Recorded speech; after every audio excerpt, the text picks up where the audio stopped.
Hi guys, sorry for nailed it. sorry for all the tech trouble. Don't worry, one day Bryce will do the tasting, and the tech will be great, but the tasting will be shit. Oh my goodness, we are useless. Yeah, welcome. I'm really excited about tonight's virtual tasting. We're drinking bubbles, which is awesome, and we're going to learn a lot about them. Is everybody tasting both with us tonight, or are you just sharing a bottle and doing some learning? 1, 2, Terry and Greg 2, 1, 1. Okay, what does everybody have open? Terry and Greg must be on their vacation already. Oh, yeah. Yeah. The Villa Conchi. Mm-hmm. Villa Conchi. Okay, cool. Awesome. Which one is first? We will taste the Villa Conchi first. So before we get into the tasting, though, make sure you have a glass and you can sip away. I thought we would talk a little bit about Cava in general. So yes. Rather, before talking about each of the wineries, just a little bit of background on Cava. So we are tasting 2 Cavas tonight. The first one we'll be tasting is the Villa Conchi, which is the turquoise-looking one with the pretty label. And then the second one that we're tasting tonight is the Azimut Cava, which I'm sure lots of people may have already tasted. If not, you're in for a treat. This Cava is delicious, and I actually just tasted them side by side. I have one and the other. Which one's on the left is Villa Conchi? Yes. Yeah. And then, the right is the Azimut.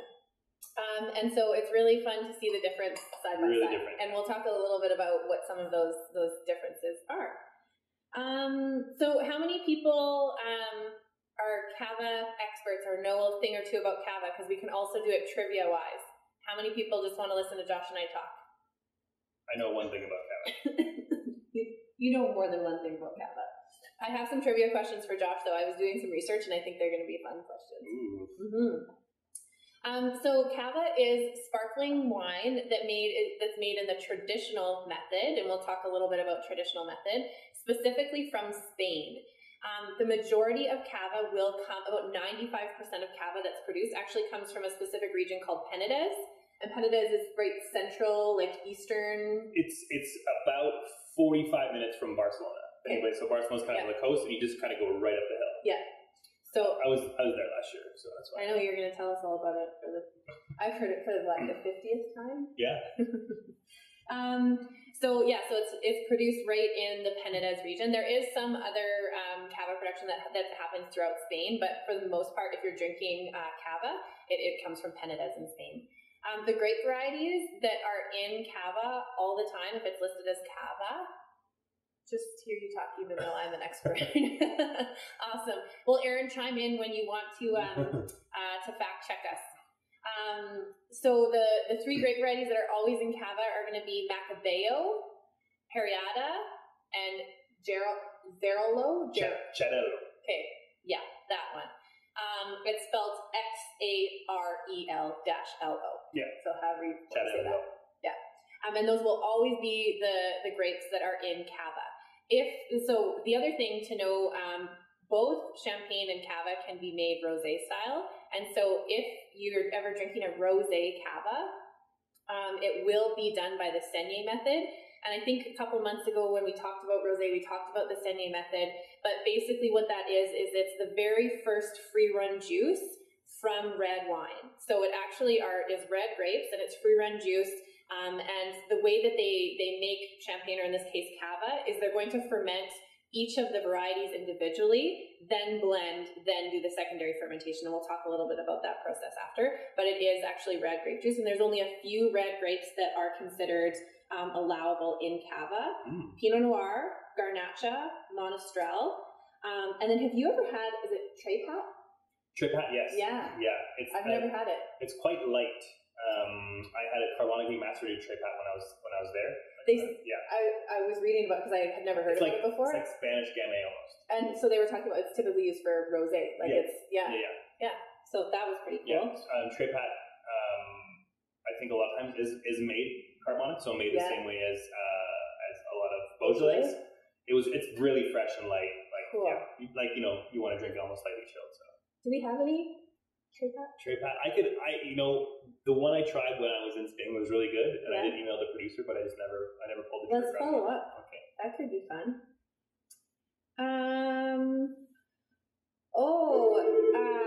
One other thing that I will just mention as well is there are a couple of different regions. Just to make sure that's not someone trying to get on the call. Yeah, for sure. There are a couple of different regions in Europe in particular that describe different sweetness levels in wine. Germany is probably the most well known, but actually when it comes to Cava, Cava has different classifications of sweetness as well. And so we'll talk about the difference, and especially if you are tasting the two Cavas tonight. One is a Brut nature, and then the other is a Brut. And so there's a varying level of sweetness when it comes to Cavas. So anytime you see a Cava that's labeled Brut nature, actually, before we do that, because this has to do with, let's talk about traditional method champagne. Okay. Do you want to talk through that process?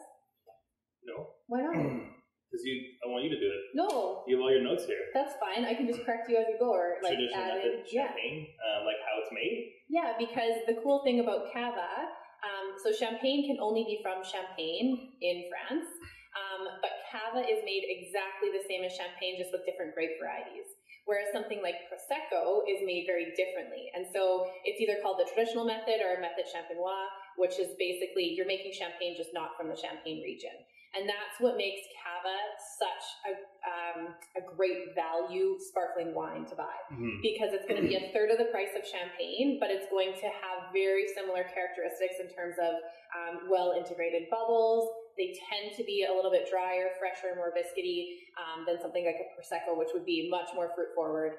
I think what's really cool, too, about Cava is that a lot of, like anything, when you're like if you're California or even Eastern or Western Canada, when you're in a new region, you want to copy the best, right? You want to copy the best people. Cava has such a long tradition that they're not trying to be champagne. They are what they are. They just happen to make it in the same way. So it's not like, you don't really taste Cava and go like, ooh, like that's almost as good as champagne. It's more so like, this is a really good Cava. So traditional method, the main thing is you're essentially, when you're creating alcohol, you have yeast that is eating sugar and it releases CO2. So if you trap that CO2, you trap that carbonation, that's where the bubbles will come from. So that's really the grand, I mean, there's a lot of differences, but the big difference between that and something like Prosecco, which is essentially a white wine that you would carbonate later. So you have your base juice, you put it in a foudre. Called must. Once fermentation starts taking place, you want to get that into a bottle and put a crown cap on it, or a beer cap. Am I good so far? Almost. Okay. Say that again. Sorry, I was distracted. I think we're freezing up a little bit. Are we freezing up for everybody? Yeah? Oh. Your internet connection is bad, Josh? Maybe it's my computer. Maybe. Whose computer do we normally use? Mine. Oh, then we shouldn't have any trouble. Maybe it's because we're recording. Okay. Well, the good thing is we're recording it, so if people can, hopefully the recording goes through. If the recording can hear us, we can always send it out after too. Should we just keep going? Like, how bad is it? Okay. That's okay? You think Bryce is doing it from his house? Yeah. Oh, like I'm not here. This is what happens. So yes, when the fermentation starts to take place, they put it in the bottle with the crown cap. And then for champagne, I think it's a minimum of 24 months. 15 months in the bottle. So what's going to happen in the bottle now is the fermentation process is going to continue. You've got that beer cap on, so it's going to trap the carbonation, and you're going to have lees, which are dead yeast cells that will die as they eat the sugar and form on the bottom of the bottle. So that's why in some places, if you go to France or Champagne, they have the bottles kind of on an angle facing down, and they twist the bottles and get the lees to the front. So after in Champagne, 15 months. In Cava, I believe it's 12 minimum. You can go ahead and pop crown cap off, get all of the lees out, and then you would add juice from another bottle, and that's when you can do dosage. So you can add some sugar, right? So the yeast has something more to eat. So you're going to raise the alcohol percentage up by about 1.5%. You're going to get more bubbles, and then depending on how much sugar you add, that's where you get your Brut Nature, depending on the amount of residual sugar. Am I right? I mean, you missed some key details, but overall, you're right. Like, nothing you said was incorrect. Perfect. Yeah. I think the cool thing for me is sparkling wine that's made traditional method has 2 fermentations. So as Josh was saying, you ferment the still wine first, and typically the still wine is going to be wine or grapes that are picked earlier, so they have less sugar and more acidity.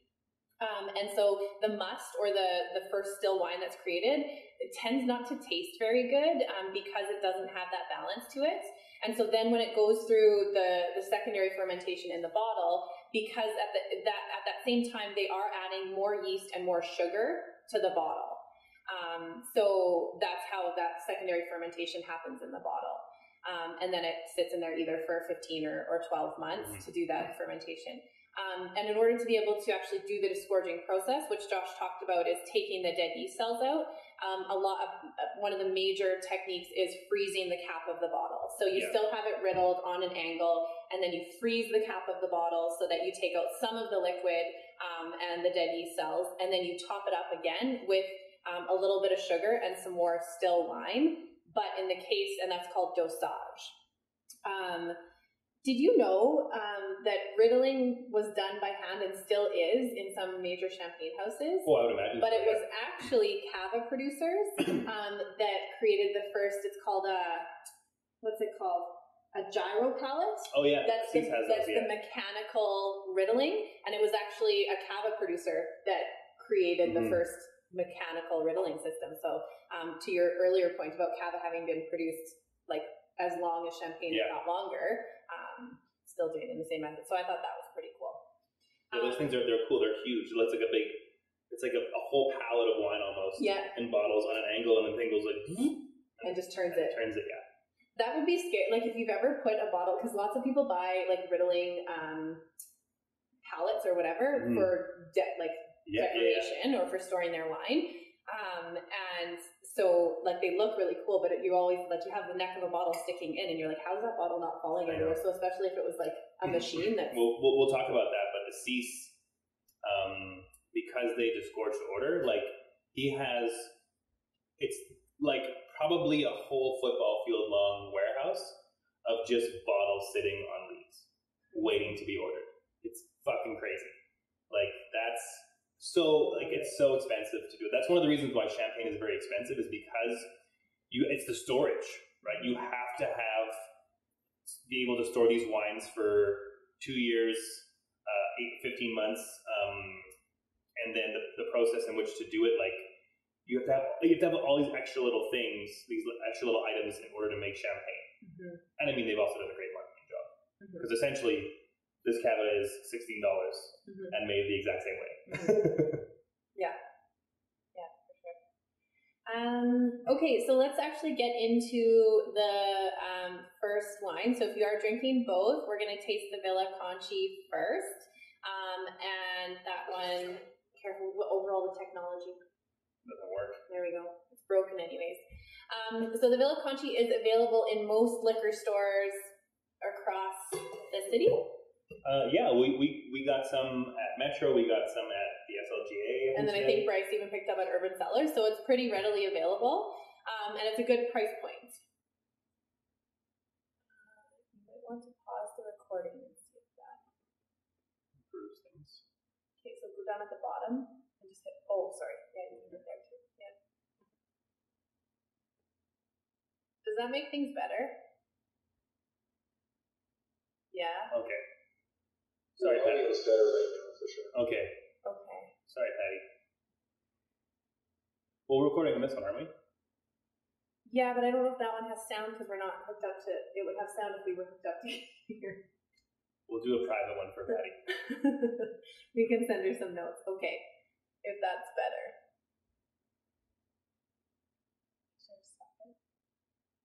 Yeah. Okay.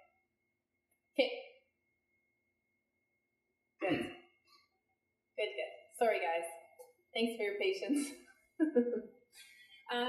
What were we talking about? Oh, the Villa Conchi and where it's available.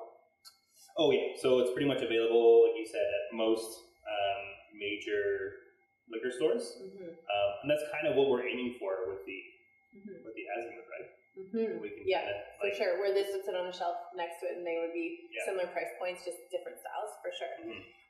So Villa Conchi is actually part of it's sort of an exporter grower network. So I imagine it's similar to VDN in France, and it's a company in Spain that basically is representing a lot of small producers from around Spain. So if you're a small producer, you don't have the marketing budget, you might not have the production, you don't have the distribution, the internet, anything like that. Yeah. So you reach out to a bigger company, and so this company is a bit of a network for them to be able to distribute and get their wines out. That I thought was pretty cool, just in terms of what they are. But we're not into here. I know, Bryce just told me that. Okay. Let's not worry about that. Okay. I don't like when technology doesn't work, because now I'm a little distracted. I'm like, are we talking about wine, or are we trying to do? You're doing a great thing talking about it. I'm gonna take a video of us on my phone. Amazing. Okay, and so the cool thing about this wine in particular was the owner of this company. He would go around Spain looking for these small producers, and he actually came across a plot of land, and he thought, well, why don't we, this is a great plot of land, perfect for making cava, so let's make some cava. So he's also the producer as well as the exporter of this cava, and they named it after his mom. So and I couldn't find if his mom's name is Conchi or if it's her nickname or something like that. Kind of sounds like a rude name. Yeah. She's the real village Conchi. But I thought that was a nice, whether or not her name. Did I ever tell you too, the region of Penedès? Yeah. I always felt like that should be the plural name for penis in Spanish. Penedès. It sounds like multiple penises. So one time we were doing an event and we had to get a special license from the SLGA, and we had to have a title for it. So I called it a real Penedès party, but an inside joke to myself, like a sausage party almost. Anyways.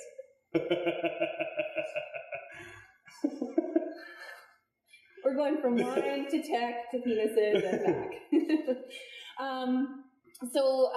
When they make Villa Conchi, they do all of their harvesting at night, and it's all hand harvested. They do it all manually.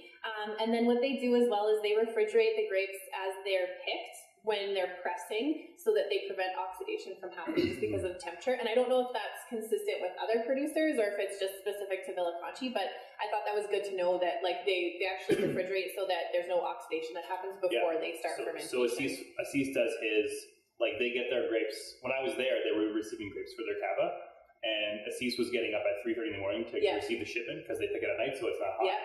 And so what's kind of cool about Assis is they don't have refrigerated tanks, but they just have underground concrete vents, which are self-temperature regulating. Cooling, yeah. That's awesome. But they have to do it before it gets too hot. Yeah. It's really hot, right? Yeah. I wore a wool hat. Yeah. And I was it's middle of September in Spain. It was so hot. Yeah. Assis gave you a different hat. He gave me he was like, you're an idiot, you stupid idiot. So but you were thinking I have a hat. It was like a Mountie hat, basically, that I had. It looked cool, but... And so the other thing, just talking back about how it's made, is each of the varietals that are picked, so the Macabeo, the Jarolo, and the Periada, are all fermented individually before they're then blended to make the cuvee and go into the secondary fermentation. So really classically made. What's kind of cool, and maybe we can do this in the future, is Assis does make a line of cavas where it's 100% Jarolo, 100% Macabeo, and 100% that's really Periada. cool. So you can taste all three and see what, for instance, Periada brings that white pepper, that spice. Cool. So you can taste all three and then go oh wow, because then it's kind of cool to be this one would have a lot of Macabeo versus Jarolo, because you kind of get the individual character of each grape. That would be very cool, because I've tasted still Periada before, and still Macabeo, but I don't think I've ever tasted. And so just for Jarolo, we have a Jarolo. You've had Jarolo before. Have I? Yeah, it's really crisp and dry. Oh, okay. Yeah. Cool. So the other thing about Villa Conchi, they don't have it listed in terms of, you know how we were talking about different sweetness levels for cava.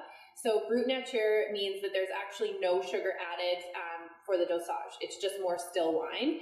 So if you have both bottles open, or if you're thinking about opening the Azimut will actually be much drier, a little bit austere, really nice and crisp, where there is a little bit more fruit or sugar that comes through on the Villa Conchi. And that's because this one, I would probably say, so they have it listed as Brut Selection, which I would think would be the third, like Brut Reserve, probably. What are you thinking? What's wrong? I was just looking at the bubbles. Oh yeah, and the bubbles too on the Azimut are like much more expressive too that you'll see there. But yeah. Any questions on wine number 1 or on cava? We had a question before about what does Brut mean. I don't know if you have all those like Brut Nature, like what the sweetness levels are. Yeah, or like what order they go in. Yeah, I do. Yeah. So Brut Nature is the driest. And that would be under. Do you have the sweetness levels? I don't have the sweetness levels. I have a whole book on cava. Perfect. And then Brut would be the next one. Then Brut Reserve, or in this case, Brut Selection. Then it would be Seco, then Semi-Seco, and then Dolce. And that's sort of the 3 levels. Or the five, sorry, 5. 1, 2, 6. Ooh, and there's something cool too. You have the cork still for that one? Yeah. So that little star underneath? Yeah. That's the cereal? Yeah. That's the highest designation a cava can get. Oh. On the bottom of the cork. See that? You guys can see that. There's like if you get to the top of your cork, there's like a cross on the bottom? Yeah. Like a little star. Do you have the Villa Conchi one? No, I threw it out, but I can grab it. I got this book when I was there. That's why I know. I'm not actually smart. I just... Yeah, the Villa Conchi has it too. Yeah. So that's like kind of like a government approval that this is like they can write like cava on it basically. Mm-hmm.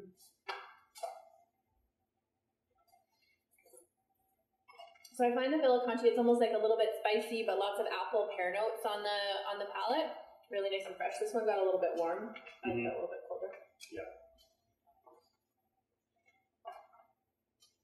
You looking for the sugar levels? Yeah. Do you want me to do that? You can talk about the Azimut. Sure. So, the Azimut, which is this guy right here, which I'm sure if anyone's ever been to Homestead, you've definitely had this wine. It's basically like our house cava. We actually, Assis forgot because it was a bit of a rush, but not this next shipment, but the shipment after is actually going to have a little Homestead logo on all the bottles that we get here. So Assis and Merawine have been working together for probably about 6 or 7 years now, pretty much since we almost started. It's actually discovered by my old business partner, Sean, when he was in Spain, and happened to be there at the same time as a natural wine festival going on, and he kind of did some research and wanted to meet Assis and tasted the wines. And if you guys have met Assis, he's a super nice guy, very, very charming, very welcoming. And so Sean went to the winery, and then he called me from the winery, drinking the wine and going, oh man, like, we got to bring this in. And I was like, wine always tastes better at the winery, plus you're with the winemaker and you're drunk. So we'll bring some bottles home. And he did, and I was just blown away by the quality for the price. So the Azimut line, they do a rosé cava now. They do this cava, they do a red wine and a white wine. Is kind of like their entry-level wine. And what's really cool about the Azimut line is... We tasted the red last month, the Negre. We did taste the Negre last month, yeah. Right, so that was the red wine from the same line as these guys. Mm-hmm. I think the Cava is probably the best bang for your buck, but a close second with that red wine. Mm-hmm. It's outstanding. Yeah. So there's a lot of things to kind of unpack before we even get into the actual wine itself. What the Azimut line is, Assis does not grow all of these grapes, or I think he maybe uses like 10% of his own crop to make this wine. So he buys grapes from organic producers. In Spain, in Penedès, like Leah said, where most of the cava comes from, you have these giant houses, these Fresnes, these, what's the other one that? Condrieu? Cordonieu? Yeah. Cordonieu. Yeah. Like, millions and millions of cases of wine a year. So they'll approach a farmer, a smaller farmer, and say, hey, we're going to buy all your grapes, but we're only going to give you 25 cents a kilo. And what Assis wants is that in order to have a nice life, farmers need to sell their grapes for €1 a kilo. So Assis approaches these farmers who are organic and offers to pay them 75 cents a kilo versus these big houses that pay 25. Because the big houses are driving the price down, right? So Assis pays them a living wage, makes a superior product in my opinion, but also it's the same price as Freisne. It's the same price as these gigantic houses, and this is like a family-run winery. So another thing that Assis does is a lot of young winemakers don't have the skill set how to farm organically.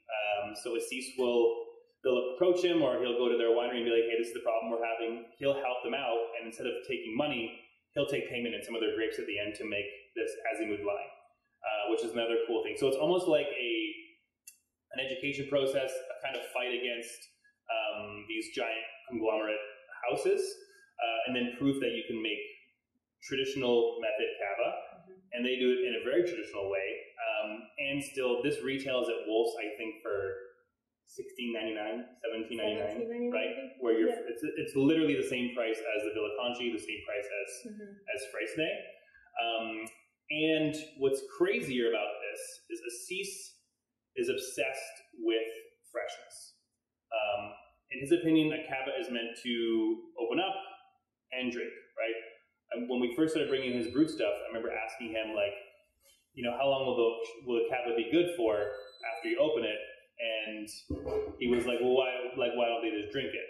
Because you're supposed to drink the whole bottle. And I was like, well, that $6 cava that you pay for is $35 here. So it's like, it's a bit of a bigger spend. So with this one, right, where you're spending that kind of good $16, $17 price point, you can crack it, and if it goes to waste, then no big deal. So that's what's great about the Azimut. But that freshness is what you want. Cava is supposed to be like a palate cleanser. You open up, you drink, and go, this is great. And you eat it with some charcuterie or whatever you're munching on to start the evening. Now, because of the freshness obsession, Assis disgorges to order. So we spoke a bit about that before, where we put the wine in the bottle, we put that crown cap on it, right? That beer cap, and then we riddle it, and then the dead yeast cells fall down, which are called lees. And after 15 months, we'll take that cork off, we'll add a little bit more wine and more sugar, then we put that cork in. Assis leaves his wine on the lees until we call to order it. Because he knows that if he leaves it on there for 15 months, cracks it open, puts a cork in, maybe it takes a year before that wine gets ordered. It takes 6 to 8 months to get here. It sits on a shelf for another year. So now you're drinking that wine 3 years after it was actually bottled, so it's not fresh. And you can tell that too by the way the corks will flower, right? So if you've ever had any older champagne or older cava, that cork will stay small. You can almost put it back in the hole, right? This is just kind of like a testament to how fresh that is. So we called and ordered a new batch, a new pallet of this, which should be hopefully on the way here. That would have been disgorged. I think he disgorged it in October of 2020.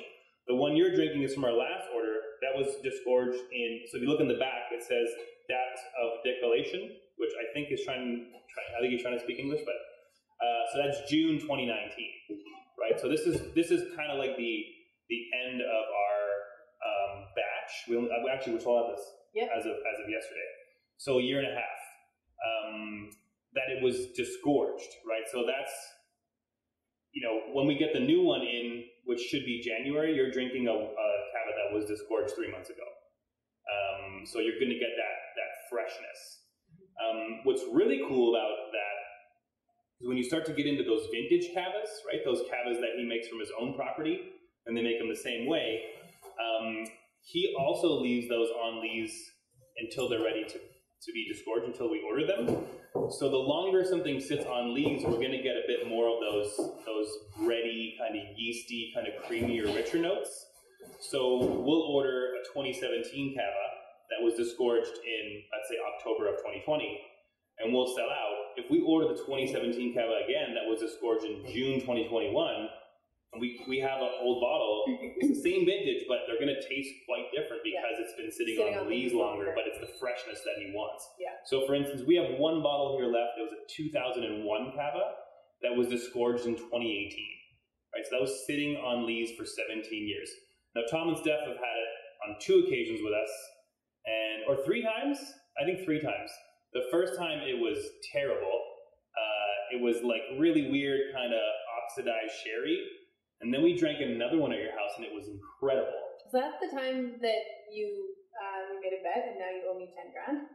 Yes, okay. But that was a different vintage. Okay.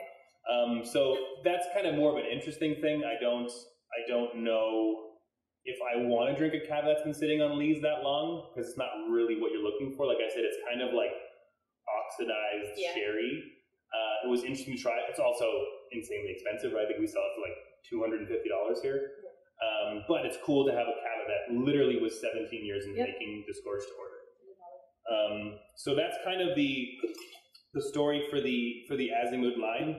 Again, Macabeo, Chirello, Pareada, those 3 grape varieties that you're going to want to use for Cava. And this is a Brut, right?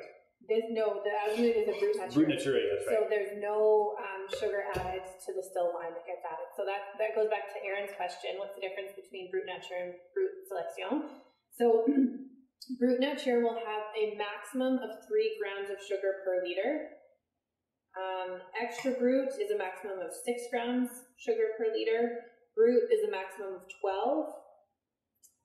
And then Brut Selection would be 12 to 17 grams.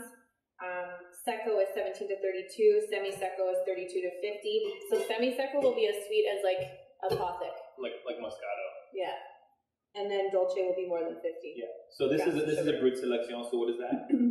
Maximum 12. Okay, and this is that's going to be I think the main difference people are going to notice in these 2 is that the Azimut is very, very, very dry. Yep. Whereas the Villa Conchi actually has a bit more expression on the nose, like it's kind of more fruity, and it's going to have a little bit more sweetness. So I don't think one is better than the other. Like, I'm going to be biased for Azimut just because I think Assis is a great guy and what he's doing is cool. Yeah. But they're both really, really nice Cavas for the price and quite different. And the Villa Conchi is still not sweet. Like, it's definitely sweeter than the Azimut, but it's not like you drink it and you're like, oh, this is like a Moscato, this is sweet. Yeah. It's just that side by side, you can definitely taste the dryness factor there. Ooh, Tom and Steph still have a bottle of the 2010 Cava from Serial, which every time I talk to Assis, I'm like, you got any more 2010? And he's like, has none left. I think that was probably the best Cava we've ever had. That's probably the best Cava I've ever had in my life, but and from them for sure that vintage was really, really great. More bubbles in the Azimut. Yeah, right. So we're going to see that as well. I don't know. I would imagine that has something to do with the length of time that it's been disgorged. So because it's disgorged to order, the bubbles will be more expressive, more present. They'll last longer. They both should last relatively the same, but you might just notice the ones in the Azimut a little bit longer. Like you can still see them. That's what I was looking at yours for. Yeah. And also, like the ones in the Azimut for me are they kind of come to the surface in a more uniform, slower pace, whereas the ones in the Villa Conchi were coming up at a more rapid pace and a little bit finer bubbles. So the Azimut bubbles are almost like more crunchy. Yeah. And that just adds that kind of dryness that it brings. But I like when you can see, like when you're drinking Cava, you see those little integrated bubbles, and that's where you know it's been traditional method. Whereas if you're drinking Prosecco and you notice the bubbles go away quite quickly, it's because it's actually CO2 just being injected into a still wine. And that's where you'll get that difference. And like we said, like I prefer the traditional method. There's nothing wrong with doing Prosecco that way. Yep. It's much more affordable and much more easy to manipulate the flavors. But like for Prosecco, you're taking a still white wine and essentially doing a giant soda stream. Which is why you can buy Prosecco for, $10. This is going to be a lot more work, and they're going to be vastly different. So if you are looking for something in this style, do yourself a favor, spend the extra $3 just knowing how much extra work it went in to making Cava as opposed to a Prosecco. And I think they are, was it Prosecco or Cava? They wanted to start doing designations. So there's no like Grand Cru type thing in Cava, right? There's no like one that's super superior to the other. From what I was reading though about Cava, they don't want that either, because the intention with Cava is not like, hey, let's make it super, let's compete with champagne. That's not the idea. I think they want to have more of a class system in their own product, right? So like the Cereal Brut vintage should not be in the same league as this Azimut because it's a step up. Right. But how do you designate that? Do you go by region? Is it by how it's made, how long it's in the bottle, all of the above? I think there's enough rules in winemaking already that we need to maybe take add some away. more. Yeah. Hey, question for you. Is this the trivia time? Yeah. Well, let's ask them if they have any questions first. Okay, sure. And you can type it in or you can unmute yourselves, whatever you like. Who's already done both bottles? Love Terry and Greg so much. Can I have some too? Oh, sure. Do we have any? I don't think anyone's typing in the chat there. No. Okay, fire your question away. Okay, well maybe I'll ask the question, and if more bubbles in the Azimut. Tried both and fish both.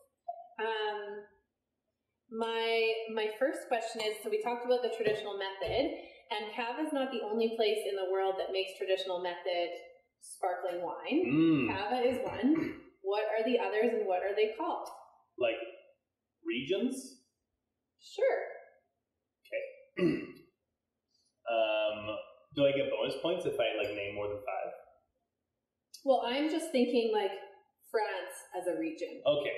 So not like all the different cremants. So France called Crémant. And you have Crémant d'Alsace, you have Crémant de Loire, you have Crémant de Jura. You're right. Crémant de Bourgogne. Yep. You have Cerdon. Those are all in France, though.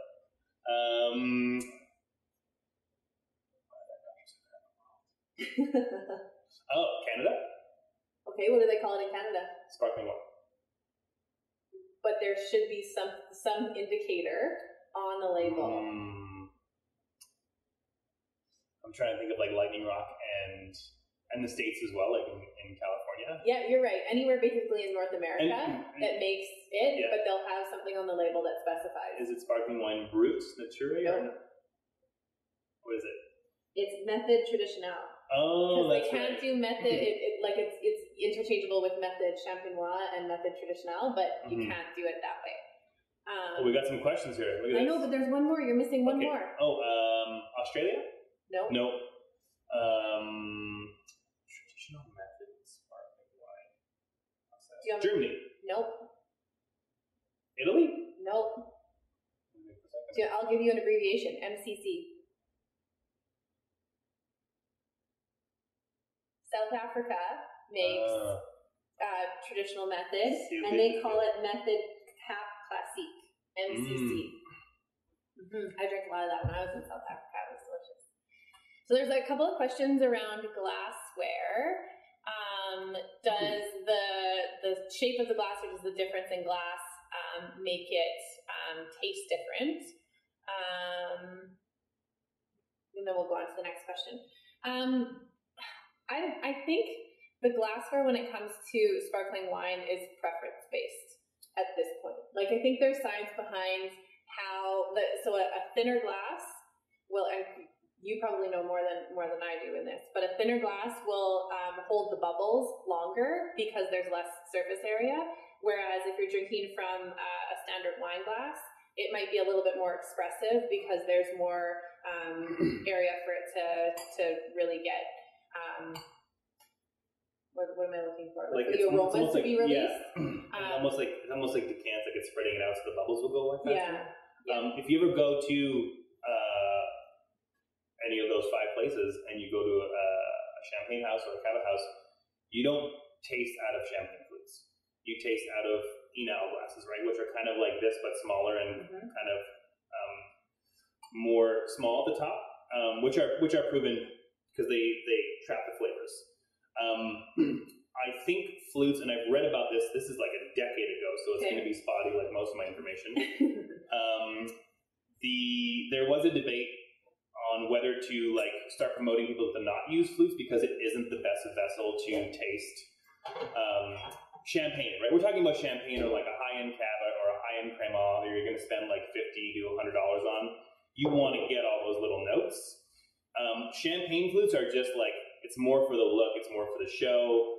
They've done a really good job marketing that. But in terms of like, if you're tasting, like if you spent $200 on a bottle of champagne, I personally, if you're doing it for the flavor, I would drink it out of an Inal glass or like an ISO a small wine glass.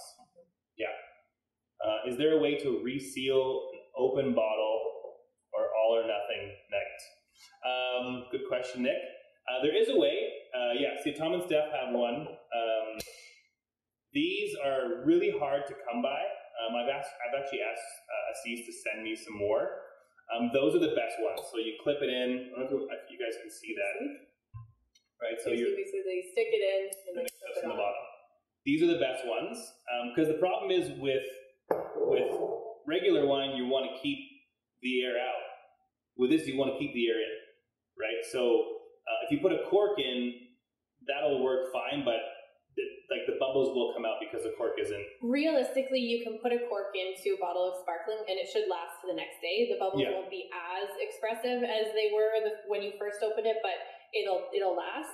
You might get an extra day or two out of a cap like this, but again, even this, after 3 days. The Azimut, because it's got so many bubbles, I've had the Azimut on a 4th day, and the bubbles are fine, but we don't serve it here because the flavor goes away, but the bubbles are still fine. Yeah. So yeah, if you like getting one of those, you can buy different versions of them at like Sobeys or whatever. None of them really, like these are the ones that are the best. These are the best ones. Yeah. Yeah, by far. They kind of clip on the bottom. Is the flute better than the wine glass? And this, so I have a Surrey-related question. However, it's not cava related. Surrey is now into making olive oil. We're fairly happy with this. Oh, what's that little guy? Where'd you get that one from, Greg? Oh, gee. Online. Okay. Okay. Oh, yeah, and you twist it. Yeah. And the inside stopper expands. Okay. So there you go, Nick. That's the advantage. Yeah, if you look online, they do have those ones. Yeah, they kind of like twist. Or you know what's really good?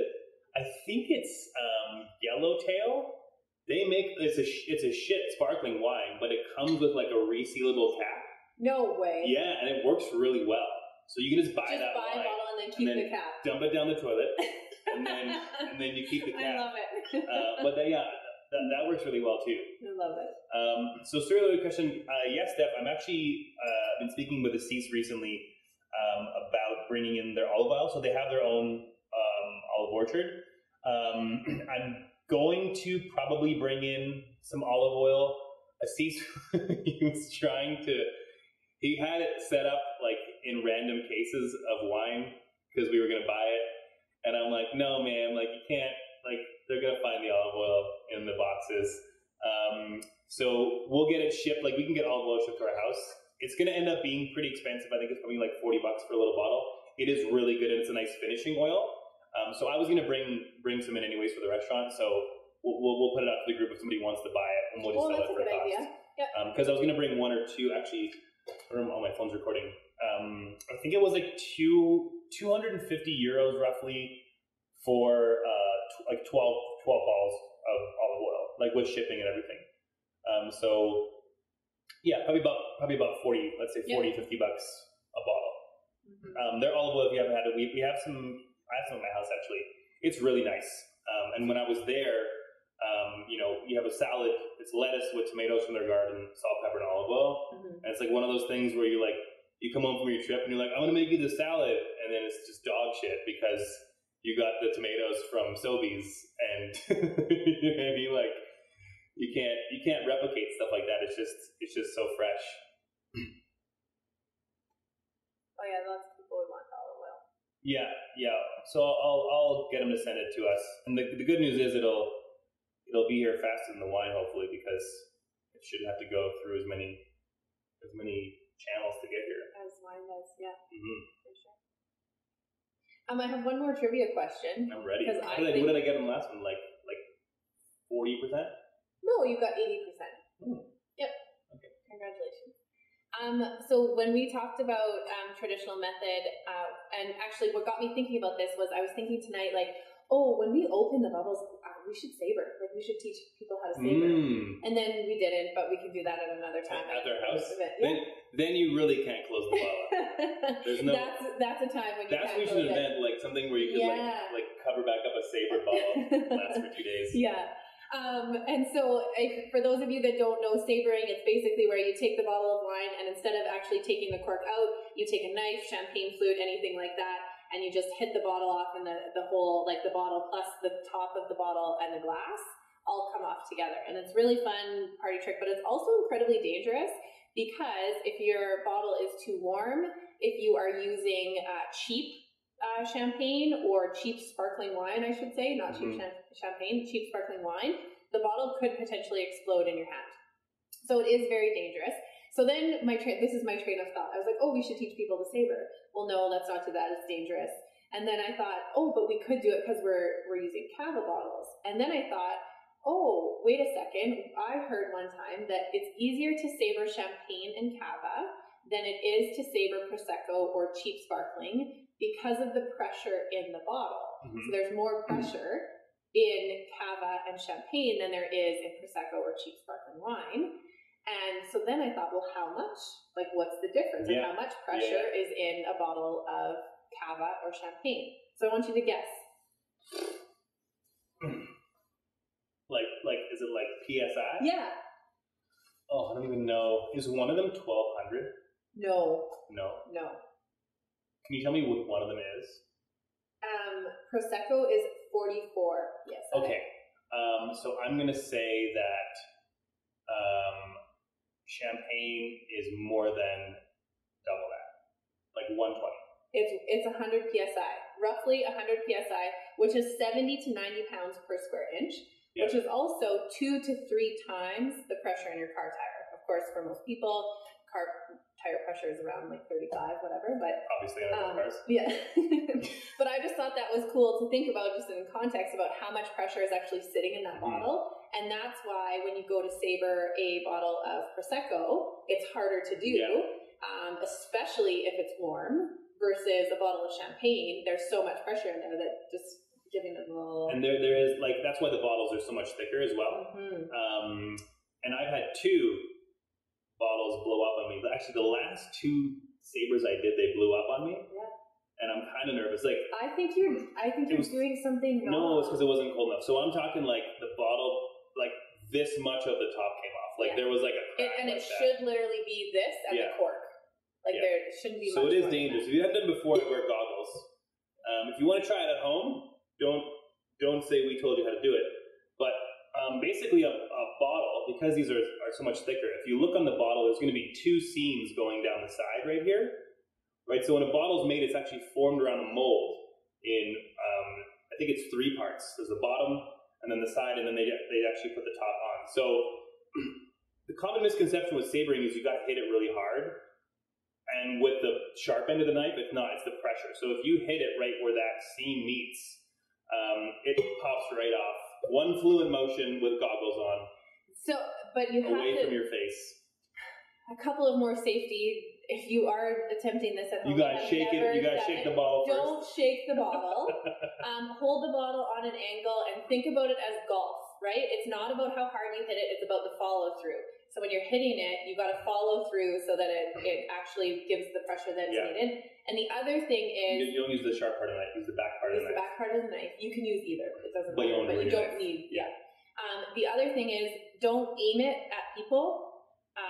Aim it at a wall or like in a yard or we've sabered. I don't know. It's gone in your backyard like 40, 50 feet. Yeah. Like it goes, right? Yeah. There's 100 pounds. Don't aim it at a window, a mirror, a person, anything like that.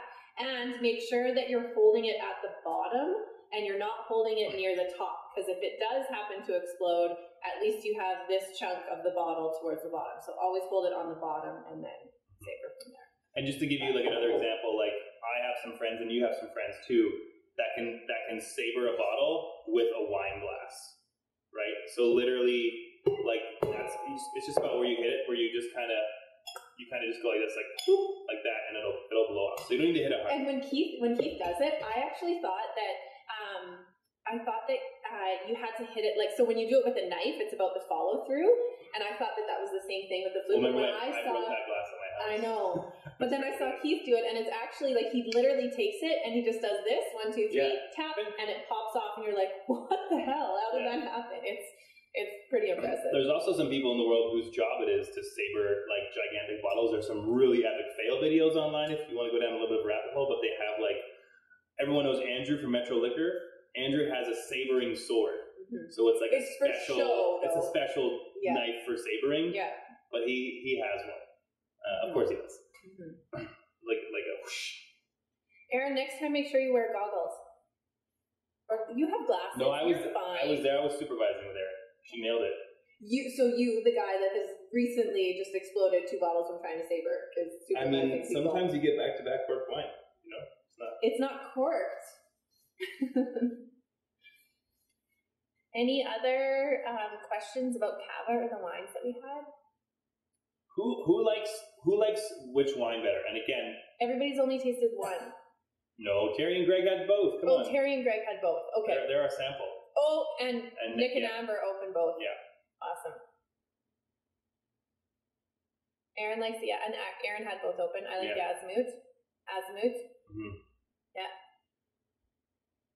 You know what's fun too though is like, it's not like the Villa Conchi is bad. Like they're both really tasty. Like I didn't think the Villa Conchi was gonna be this good. To be honest, I thought the Azimut was gonna blow it away. No, it stands up okay. Mm-hmm. And what's the they're literally, this is $18.99, I think. Yeah, they're like within $1 of each other. Yeah. The Azimut is actually cheaper out of Wolves. Not at Homestead, we jacked the price up.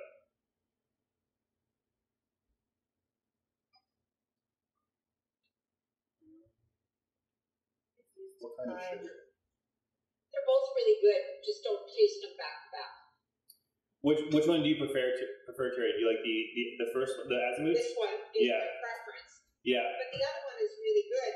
But if you don't taste them back to back, mm-hmm. you had the other one first, it was good. Yeah. It's just not my preference of the other one. And I would say, if you served me that, it would be great.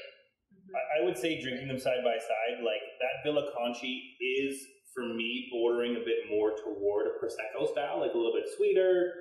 Well, because if you think about the sweetness classification, this is Brut Nature, so again, less than 3 grams of sugar, whereas this is Brut Selection, so it's going to have under 12 grams of sugar. So it has a little bit more sugar. It's kind of like going to more toward like this is more of a champagne taste almost. Yeah. More bready, more yeasty, those nice bubbles. Yeah, of course. We got Leah. We got to step it up here. I know. We got a long way to go. I only have one of those stoppers. Tom prefers the Azimut. What kind of sugar is used to prime? I don't know. Ooh, that's a great question that I don't have the answer to. We should find the answer though. Mm-hmm. Well, I know like in some more major houses in California and stuff like that, like if they so not talking about sparkling wine, but like once fermentation stops, right, you can add sugar. It's called dosage to like red wine, for instance, because they want to make that alcohol percentage as high as possible. Best bang for your buck. And we're North American, we love sugar. The wine tastes smooth that way. And we're talking like Costco bags of white sugar that they're dumping into their wine. So the yeast has something more to eat. So they're going to raise that up. I'm like, man, we're talking like raising the alcohol by almost a whole 2%. For instance, like we'll use Apothic as the bad example. We actually, for our podcast last week, Apothic wine was $6 off a bottle. So we tasted them last week. And I'll tell you, they did not disappoint. They really, they did exactly what they were supposed to do. And I nailed the blends.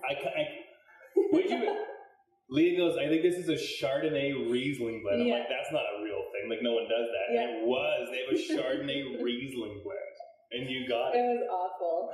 Yeah. I left them sitting on the bar here at Homestead, and Josh was like, don't leave those here. And I'm like, no, it'll be funny. You got to keep them away from my other wines. And make them taste worse. That was fun. So I would imagine, Keith, I think it's just like run-of-the-mill white sugar. Yeah. I like when people ask questions. Mm-hmm. And Keith always asks tough questions. You know that? Yeah, because I don't even think I know the difference between dextrose and... Yeah, like that's the question. If you would have just asked, what is the difference between these two items? I also wouldn't have known that.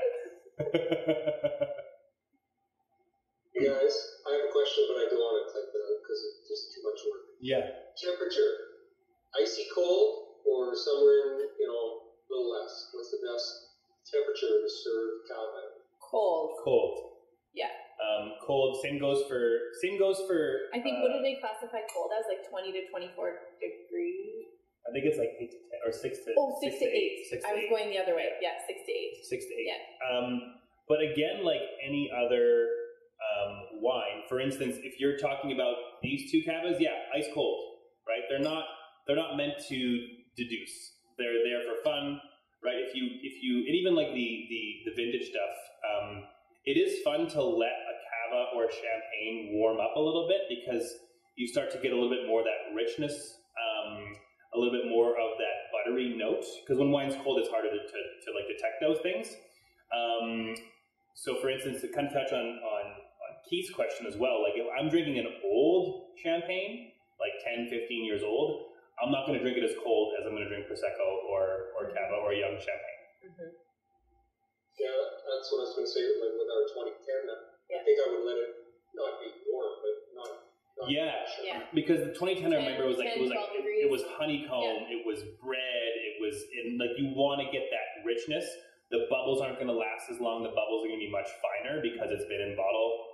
Even though they disgorge it to order, that you've had that at your house for 2 or 3 years, if I'm not mistaken, right? Mm-hmm. So to touch on Keith's question, if you have an older still wine you decant, you don't want to decant champagne cava because the bubbles are going to go away.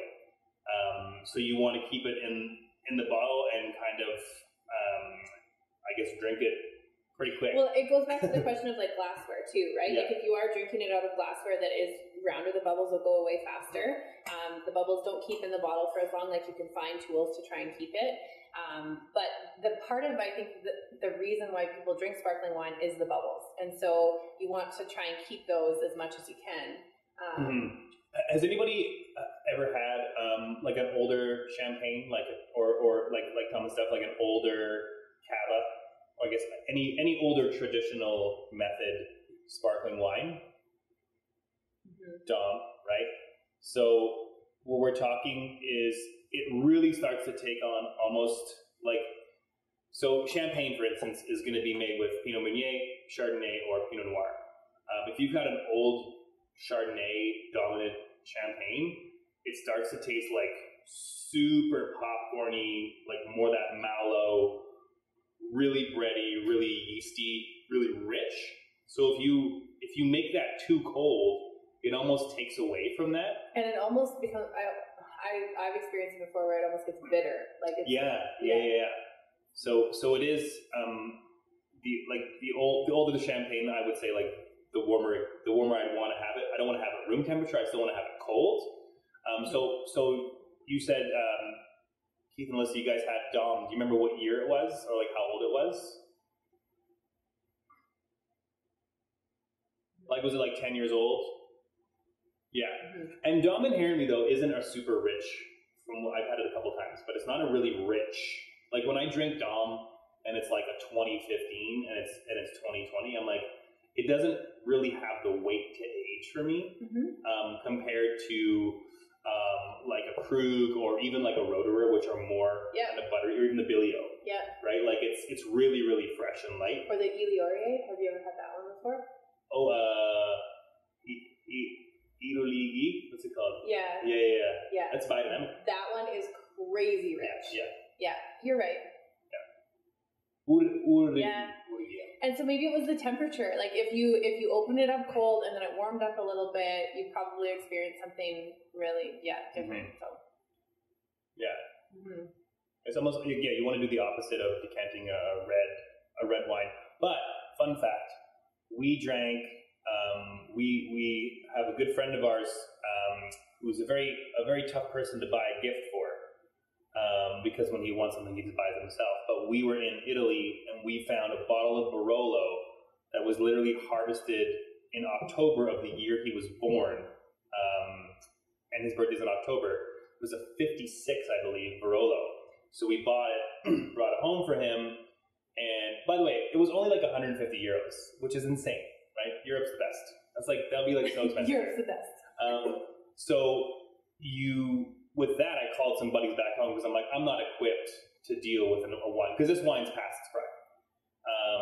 And with those types of wine, if you can get the cork out in one piece, call Guinness, number one. You almost got to get one of those, looks like a tuning fork. You stick it in the sides and then use it. But for those ones who want to open it and you want to decant it and then drink it right away because it's going to go. You need to decant it to let it open up because it's been in the bottle, but you don't want it to decant. Like you're not decanting it and letting it sit for 4 hours. You're decanting it and drinking it as it's... As soon as that, and the color changes like that. As soon as that air hits it, 54. It was 1954. Well, I've got an unrelated question then. Okay. Last night on a random, I don't know what the heck made us think of it, but Amber had the good sense to go and turn all the wine bottles that we had got. Some of it that we got from you where it's like, here, drink this on your 25th anniversary, that kind of jazz. To be perfectly honest, we've forgotten which ones are which. We don't know which ones we're supposed to drink and which ones are, now for vinegar and oil and which ones we need to give. Send us a list. Send us a list. Yeah, absolutely. Yeah. And in terms of wine storage as well, we had a discussion with, so I think everyone knows, like Leah, myself, and Bryce, and Gina, one of our servers at Homestead, are doing our level 2 W set. And we're doing some extra courses with a friend of Leah's kind of privately. And I just moved into a new house where I have this kind of like, I'm hoping a wine cellar under the front steps, but the temperature, like, it's kind of like iffy if it's too cold or too warm. The consensus is like, it's not really about whether it's really, really cold or really, really warm. It's really big fluctuations. So if it's consistent, so if your wine is consistently sitting at 20 degrees, well, that's not ideal cellaring temperature. It's consistent, and consistency is better than having it at an ideal cellar temperature. 55 to 65 Fahrenheit, which I'm not sure what it is in Celsius, but and if so, like under my stairs is pretty consistently like 6 degrees, which is too cold to store wine or too cold and ideal. You can still do it. It's just the wine will age slower. Than if you had it at those perfect temperatures. But yeah, like send us a list, or you have me and Leo over for dinner. We'll bring a Sharpie. Right, as soon as it's free and clear again, we'll have you guys over for dinner. We've done it. We've done that a little bit for like we go over to Tom and Steph's house a little more often than everyone else's house here, and Lee and I will kind of poke around and be like, oh, like we need to drink this. We should drink this today, and sometimes it's selfish. Sometimes. I was just going to say, sometimes I look at it and I'm like, we should drink this today. Well, do we need to? Yeah. But other times it's like, don't, like, honestly, there's sometimes where, if you drink that wine now, like, it's killing a baby. You're ruining the wine. Like, it's going to be it won't even taste good now. It's going to be so much better if you let it wait. Versus sometimes we go to Scott's house. And he's got more going from like 2009. I'm like, open it now. Drink it right now. What are you aging? He just likes to have the wine. Yeah, for sure. But then he has like cases of Gaia. I'm like, just give me one of these. I'm sure he would sell you a bottle of Gaia. Stevie Rob's my guy, Rob Dawson. Right. He's got Sassicaia out the Yingin apparently, but he actually bought it from the winery, which is because he got to go to Sassicaia. Oh, and then like shipped it back with him? Yeah, he brought it home, brought a case. So he's like, because that's why when we got that case for the bottle for Tim, he was like, I'm like, well, how much is it? And he's like, I bought it at the winery for like, I paid like 35 euros a bottle. No. Yeah, because he bought it at the winery. I'm like, I'll give you $350 for this. And he's like, no. No, that's crazy. That's a good question. That's a great question. Keith, He just that's the best keeps question. us on the edge. I've only ever experienced like sparkling Shiraz before Oof. in red form. Did you have the one that they brought in from the Willow? It was yes, like it was like bone setter. It was like 16%. Yeah. It was a travesty. It was a crime against humanity. Oh god, it was so bad. I don't know. So here's what I'm gonna say. I've never had a sparkling red wine where I'm like, yeah, this is delicious. On purpose. We've had some natural red wines like that Pussy Libre, which is kind of effervescent, but like done on purpose. Yeah. Sparkling. There are some like Saldon, which you mentioned, which comes from Burgundy, is more like it's a sparkling rosé, but bordering more like an aggressive red. I think those are. There's some really great ones out there. I don't think I have enough experience drinking sparkling red to make that call, but I just can't imagine them being good.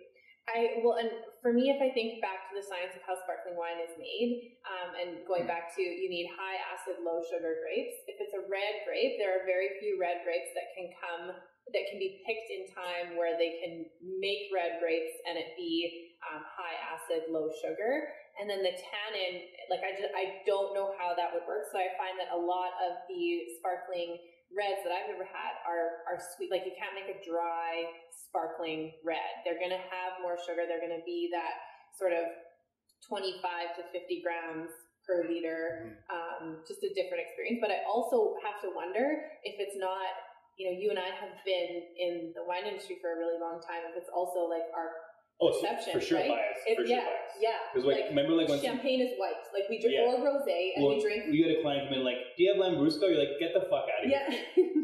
Get your stupid dog and get the fuck out of my restaurant, Lambrusco." Yeah. But like it is. Yeah. There is a bias toward it, but Thomas Stepp just wrote Pinot Noir Pet Nat, right? So like now that's a whole other ballgame. So Pet Nat or Pétillant Naturel is basically, we just spoke about how traditional method is made. When you take that first fermentation, we put that cap on, and then the sugar's eating the yeast and the dead yeast cells are falling down.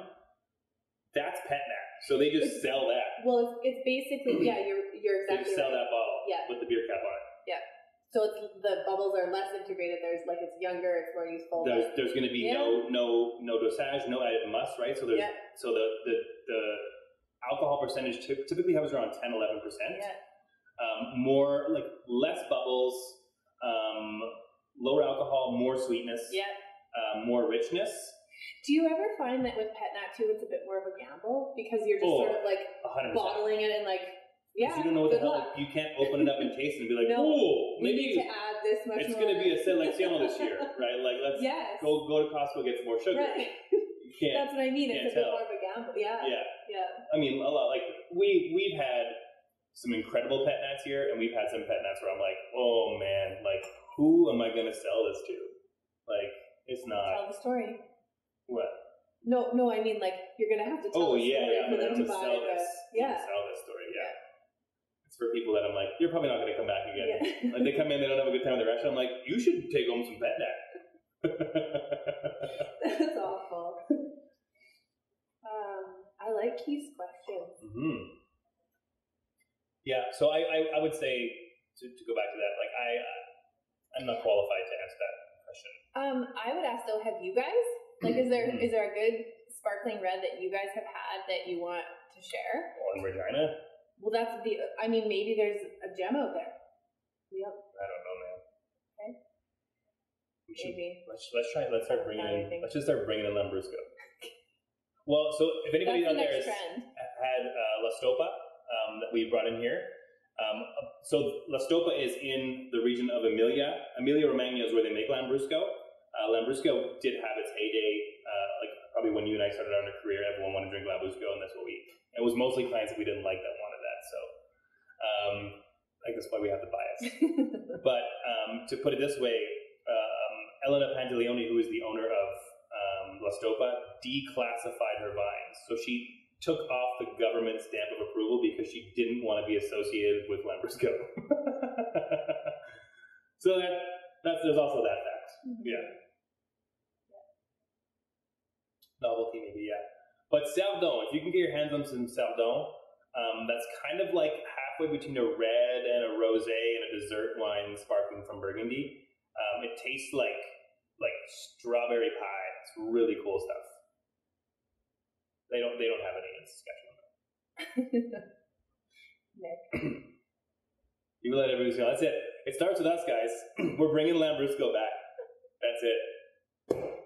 Next summer, instead of the summer of Riesling, I'm doing the summer of Lambrusco. Oh my god. If you want any wine by the glass at Homestead, it's Lambrusco. Only. Worst idea ever. Any other questions?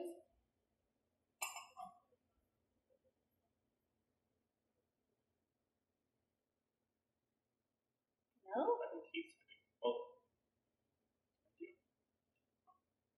Well, happy holidays, guys. It's really nice to see everybody. I know we're close to Christmas coming up, but there is not much to do, and so it's nice to have these virtual events and see faces and drink some bubbles. And What have you been up to, Leah? Are you holding it together okay? no, I'm not. The closer Christmas comes, the more depressed I get. Christmas is like my favorite time of year to spend with family, and we don't get to do that this year. So I was talking to Greg today, and Greg's like, "What's wrong with you?" And I was like, "Nothing." He's like, "What do you mean?" See, but Greg's like me. Greg gets to go to work still. Yeah. Greg's a butcher at a grocery store. I come here, I get to talk to people. So like, No. my life has changed, of course, but like not as drastically as yours. When we're like, they released the new rules and you were upset because we wouldn't be able to exchange gifts. Yeah. And I was like, well, we'll just do it on Zoom. And you're like, I'm on Zoom all day. I'm like, I never get to. I only go on Zoom twice a month. Every day, all day. Yeah. So enjoy the holidays, and then we'll be back in January. And January, I think we're doing port and chocolate. So Bryce came across a really cool like chocolate purveyor maker in Saskatoon, and so they're actually going to custom make some chocolates for us. And then we're going to do some port. So we might only get one bottle because nobody really needs 2 bottles of port, but we might do half bottles Also, or it's something going to be like expensive that. because the government rules are insane. But Yeah, we'll talk about that. We'll figure things out. That's the real revolution, Nick. Next month. January, it'll be the 3rd Monday. So it will be, I think is it the 18th? Really? Mm-hmm. Yeah, the 18th. January 18th will be the next one. Yeah. Oh, Corley, you were supposed to? That's so... See? Life's tough. That's why these things make it better. Being able to see people. Next month we'll fly to Portugal and drink some port. Yeah. Mind. There we go. We could come up with something creative that way. Let's go to Let's Portugal. learn Portuguese. Okay. we have 3 weeks to learn Portuguese, and we're going to do the tasting all in Portuguese. Yeah. We're going to Portugal. Good. We can get like a backdrop. Yeah. Bryce can like a green screen. Yeah, let's do that. Yeah. I want a live feed for like the square in Lisbon. Yeah. Awesome. Well, thank you guys, and we'll see you in January. Happy holidays, happy Merry Christmas, Happy New Year, all those good things. Merry Christmas, guys. Take care. Merry Christmas. Bye. Merry Christmas. Thank you. Thank you. Merry Christmas. Be safe, everybody. Bye, guys.